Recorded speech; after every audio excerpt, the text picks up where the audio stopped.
चमा चमा चमकेला गंगा जी के पनिया, ओइसे चमके बेटी के लीलार। चमा चमा चमकेला पोखरा के पनिया, ओइसे चमके बेटी के लीलार।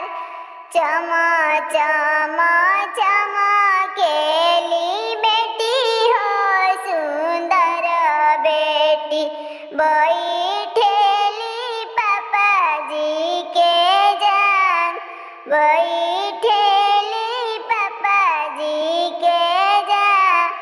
बैठल बड़ी बेटी पापा जी के जंगिया,